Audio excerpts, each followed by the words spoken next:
Vamos a continuar entonces, ¿sí? Amén. Vamos a continuar con nuestra serie, ¿verdad?, de Cristología. Estamos continuando con el apartado del mesianismo de Jesús. Estamos hablando del ministerio del Mesías. Ya hemos explicado bastantes cosas. Y la vez anterior, la clase pasada, hablábamos de que, ¿verdad?, lo que era el año del jubileo, el ministerio del Mesías, ¿verdad?, todas las cosas que iba a hacer. Entonces hoy vamos a hablar de la identidad, ¿verdad? Dentro del ministerio del Mesías está la parte de la identidad y es lo que ahora, si por la gracia de Dios, ¿verdad?, alcanzamos. Vamos a verlo de la manera más concisa, pero bueno, más esencial posible para poderlo explicar. Así que acompáñame a leer en el segundo libro de Samuel, capítulo 7, versículos 12 al 16. Y vamos a leer aquí un pasaje que también es, al principio de las enseñanzas lo mencionamos, pero aquí vamos a ver algunas frases que en el primer momento que lo mencionamos no lo vimos así no nos detenimos o no nos detuvimos para explicar, ¿verdad? Pero hoy sí vamos a tomar algunos fragmentos del versículo, segundo libro de Samuel, capítulo 7, versículos 12 al 16, ¿ok? Dice así, vamos a leer en esta parte. No le aprofundizamos en la primera vez que lo citamos mucho. Hoy vamos a solamente tomar algunas palabras, algunas frases, porque también explicar cada frase, cada palabra de manera más exhaustiva sí nos llevaría bastante tiempo. Pero aquí vamos a tomar algunas frases, ¿ok? Estamos ahí, segundo libro de Samuel, capítulo 7, versículos 12 al 16, dice así: y cuando tus días sean cumplidos y duermas con tus padres, yo levantaré después de ti a uno de tu linaje, dice, el cual procederá de tus entrañas y afirmaré su reino.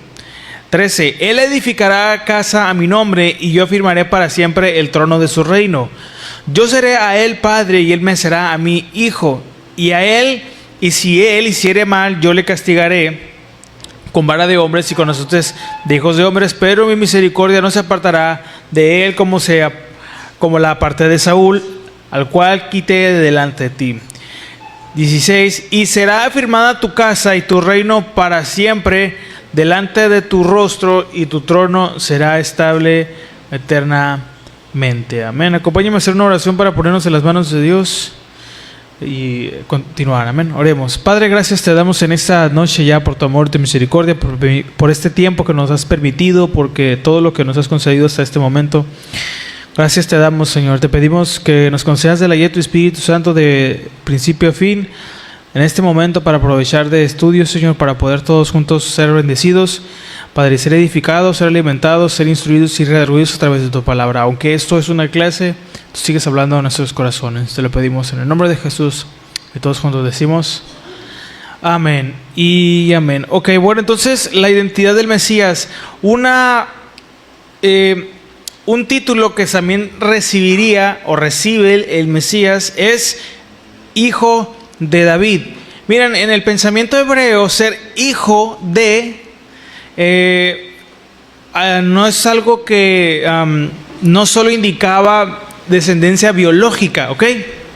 Miren, sino también una identidad de naturaleza, que esto lo común que entendemos, bueno, es que él es hijo de David, que es literalmente su hijo, o que pertenece a su familia, o que desciende de él, ¿no? Pero no solo era eso.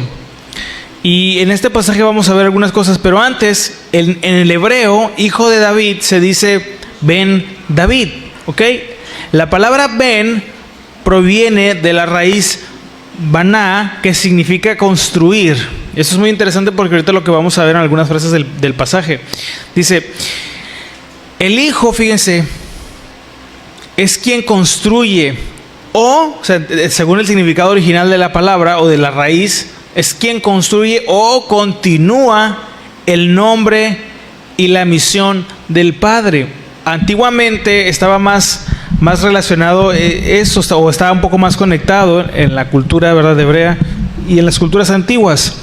No solo era tener el apellido, o no es que no existen los apellidos, pero no solo era tener la misma sangre, sino que de alguna manera era llevar el nombre y la misión del padre. El hijo llevaba también esa responsabilidad, o en la familia, ¿no? Entonces, lo que leímos ahorita, los versículos 12 al 16 del capítulo 7 del segundo libro de Samuel, nos dicen algo. Miren, la base legal de este título es la promesa que Dios le hizo a David, porque le dijo, ahorita en lo que leímos, yo levantaré después de ti a uno de tu linaje, y lo voy a brincar un poquito más, y yo afirmaré para siempre el trono de su reino. Entonces, para la audiencia de los tiempos de nuestro Señor Jesús, el hijo de David, para la época de los días, ¿verdad?, para los días en cuando nuestro Señor Jesús estuvo aquí, el hijo de David era el heredero de una promesa eterna que nadie podía anular, ni siquiera el imperio humano. Entonces, para entender un poquito mejor el título de hijo de David, vamos a examinar este contrato original, por así decirlo. El pasaje que leímos es donde vemos algunas cosas muy interesantes, y este pasaje a algunos teólogos, ¿verdad?, o en teología muchas veces se le denomina el pacto davídico. ¿Ok? Aquí está, es lo que acabamos de leer. Es el momento en el que la monarquía de Israel deja de ser un experimento sociopolítico para convertirse en un diseño escatológico. ¿Ok? Entonces vamos a ver algunas frases de este pasaje. ¿Ok? En el versículo 12 vamos a regresarnos ahí, segundo libro de Samuel, capítulo 7, 12. Fíjense, la primera frase que voy a tomar es la siguiente: yo levantaré después de ti a uno de tu linaje. La palabra aquí con la que nos vamos a quedar es linaje. Miren, aquí volvemos a encontrar la palabra que ya mencionamos en otras ocasiones, que es la palabra sera, que significa simiente o también significa linaje. Dios está conectando este pacto con la promesa del Edén. ¿Se acuerdan lo que en otras clases hemos mencionado en Génesis 3:15? No vamos a ir ahí, pero nomás como referencia. Y la promesa de Abraham. No es solo un hijo biológico, porque aquí el que siguió después de David, ¿verdad?, quien sucedió, ¿verdad?, o quien fue sucesor de David en el trono fue Salomón. Pero aquí no habla solo de un hijo biológico, porque Salomón sí cumple el construir el templo, ¿se acuerdan? Él sí lo construye, pero esta promesa va mucho más allá. Entonces no es solo un hijo biológico, es un eslabón en la cadena de la redención. Porque miren, el verbo que se traduce, o la palabra que se traduce por levantar o levantaré, en el original, viene del hebreo kum, y sugiere una acción soberana de Dios. Es decir, que Dios es el que construye al heredero, es el que decide quién es el que va a estar ahí. ¿Ok? Esto es lo que debemos tomar de la primera frase del versículo: yo levantaré, construiré, estableceré, ¿verdad?, a alguien después de ti, a uno de tu linaje, a uno de tu descendencia. ¿Ok? Y luego en la siguiente frase dice: el cual procederá de tus entrañas y afirmaré tu reino. Aquí la palabra que se traduce por afirmaré, ¿okay?, viene del verbo con, que significa establecer, hacer firme o preparar. Miren, en el antiguo cercano oriente las dinastías eran sumamente frágiles. ¿Ok? Por ejemplo, Saúl, ¿se acuerdan? Que la familia de él fue desechada porque acuérdense que Dios le hizo una advertencia y el rey Saúl fue desobediente y Dios lo desechó del trono. ¿Se acuerdan? Lo quitó. Bueno, pero Dios le asegura a David que esta dinastía no dependerá de la política humana, sino de la firmeza divina. El Mesías, como hijo de David, hereda un reino que tiene cimientos en la eternidad, no solamente en algo temporal o como algunos dicen en la arena del tiempo. No, porque aquí Dios le está haciendo una promesa que trasciende los límites del tiempo y de las cualidades humanas. No era solamente un hijo biológico, porque muchos dicen, bueno, la promesa esta fue que Salomón construyó el templo. Bueno, ciertamente en Salomón se cumplió una promesa, pero Dios le estaba diciendo a David algo mucho más profundo que eso. Miren, la siguiente frase ya está en el versículo 13, dice: Él edificará casa a mi nombre. Este es el corazón del pasaje, porque David quería edificar una casa, ¿se acuerdan? Construir un templo a Dios, ¿ok? Pero Dios le dice que Dios, es decir, va a ser el que edificará una casa, o sea, una dinastía, un linaje a David. El Mesías, hermanos, es el constructor por excelencia. Salomón edificó un templo ciertamente de piedra, pero ese templo fue destruido. Por eso cuando el templo es destruido, ahí es donde entendemos que las palabras que Dios o la promesa que Dios le estaba dando a David era una promesa que iba más allá de los sentidos humanos o de lo humano, ¿verdad? Era algo espiritual, algo que más bien tenía sentido a la luz de la eternidad, porque ese templo fue destruido. Hoy en día el templo que construyó Salomón, ¿verdad? En aquellos días no existe, ya no hay templo. Bueno, no existe ese templo. Y el segundo templo también fue destruido, ¿no? Entonces, pero ese templo majestuoso que Dios promete que sería construido y que sería eterno, no pudo haber sido el que construyó Salomón, porque ya no existe. Debe haber otro más. Entonces, el templo que edificó Salomón de piedra fue destruido, pero el hijo de David, ese que vendría, ese que es nuestro Señor Jesús, ¿verdad? El hijo de David definitivo, edifica un templo de piedras vivas, que es la iglesia. Aquí la identidad del Mesías se une a la del sumo sacerdote. Él es el lugar donde Dios y el hombre habitan. Y luego dice el versículo, en el 14, la frase, voy a tomar esta frase, dice: yo seré a él padre y él me será a mí hijo. En las cortes reales, hermanos, antiguas, como en Egipto o en Babilonia, el día de la coronación, o sea, en ese día se decía que el rey era, o sea, aquel que era coronado, o sea, el rey era adoptado por una deidad, por un dios. Por eso esta frase tiene sentido en el contexto original un poco más, porque para aquella época era común creer que cuando un rey tomaba el trono, o sea, alguien tomaba el trono de una nación, una cosa que creían era que era adoptado por el Dios supremo de la nación. Entonces, para el resto de los reyes, esto era una metáfora política, pero para nuestro Señor Jesús es una realidad. Él no es como los reyes, ¿verdad? O las culturas paganas creían. Él no es adoptado como hijo. Él es el hijo que se manifiesta como rey. El título hijo de David se funde aquí, o sea, se une con el de hijo de Dios. Y esto nos lleva a la siguiente frase, en el 16, dice así, voy a tomar esta frase del 16, y será afianzada tu casa, fíjense esto, y tu reino, ¿cómo dice? Para siempre delante de tu rostro, hasta ahí, para siempre.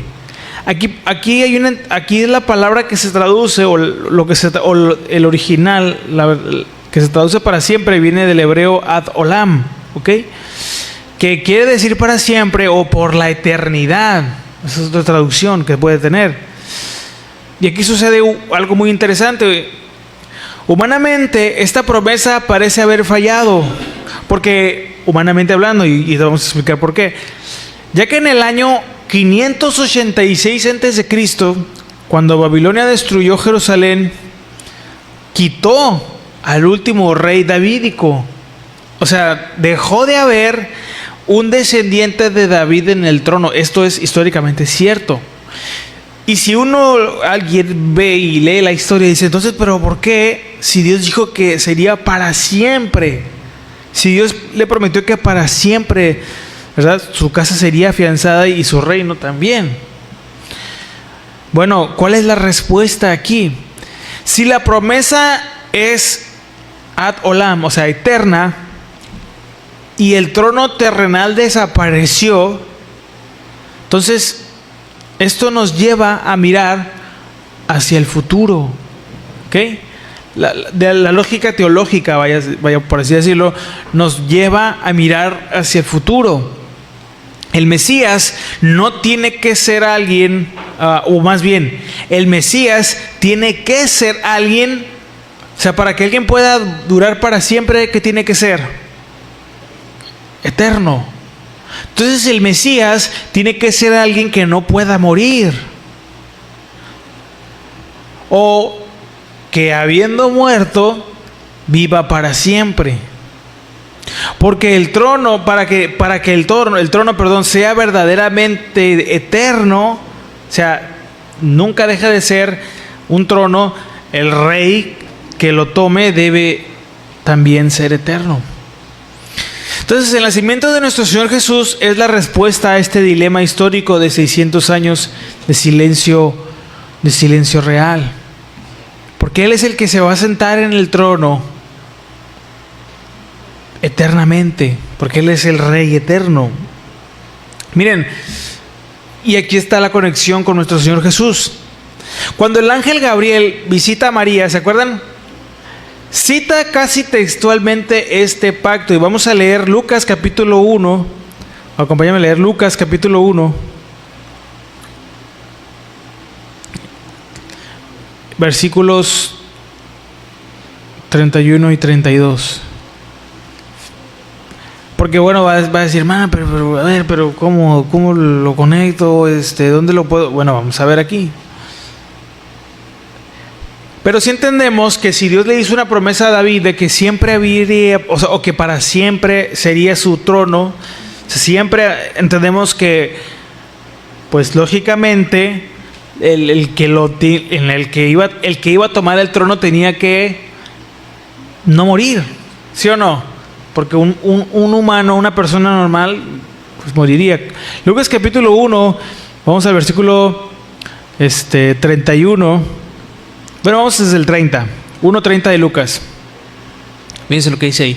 Lucas capítulo 1, versículo 30. Dice, entonces el ángel le dijo, María, no temas, porque has hallado gracia delante de Dios. Y luego 31 dice, y ahora concebirás en tu vientre y darás a luz un hijo y llamarás su nombre Jesús. Y 32, le dice, será grande, será llamado Hijo del Altísimo. Dice, y el Señor Dios le dará, ¿qué? El trono de David, su padre. Y luego fíjense lo que dice el 33. Y reinará sobre la casa de Jacob, ¿cuándo? Para siempre. Y luego fíjense lo que dice aquí. Y su reino no tendrá fin. No tendrá fin. Entonces, cuando el ángel le dice, el Señor le dará el trono de ¿qué? ¿De quién? De David. De David su padre. O sea, porque ya lo explicamos que, ¿se acuerdan? Que José es descendiente de David, pero María también era descendiente de David. Y ahí está muy interesante la clase porque hay dos líneas, ¿verdad?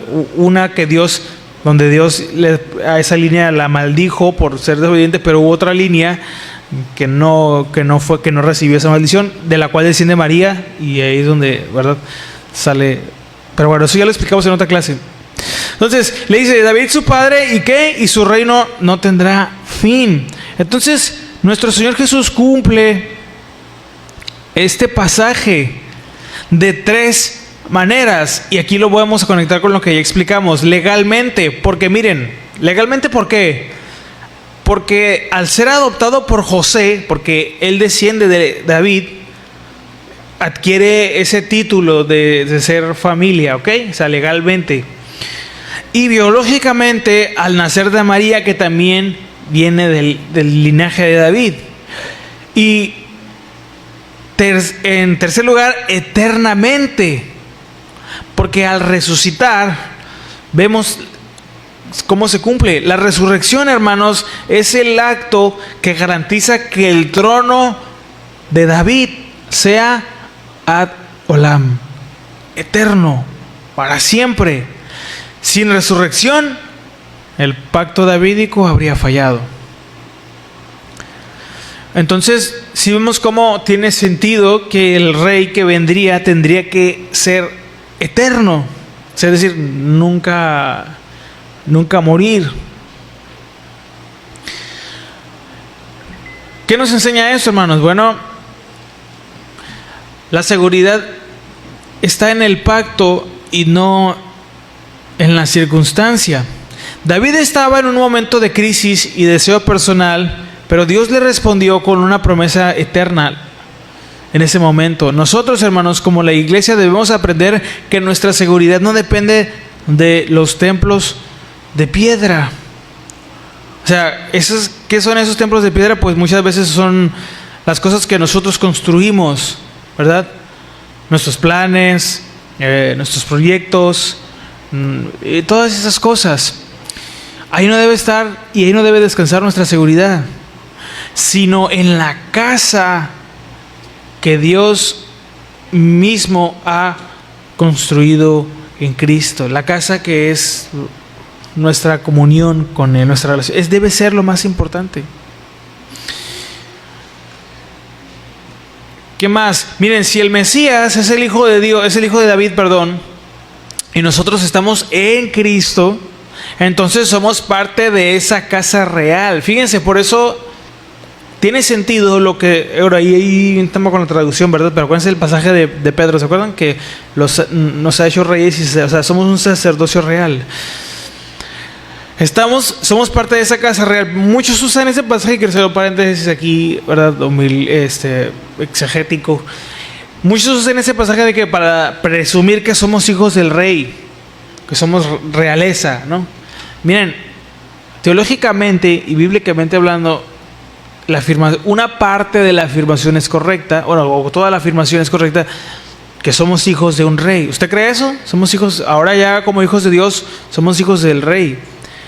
Pero esa no es razón para hacer lo que queramos, ¿no? Ya sabemos eso.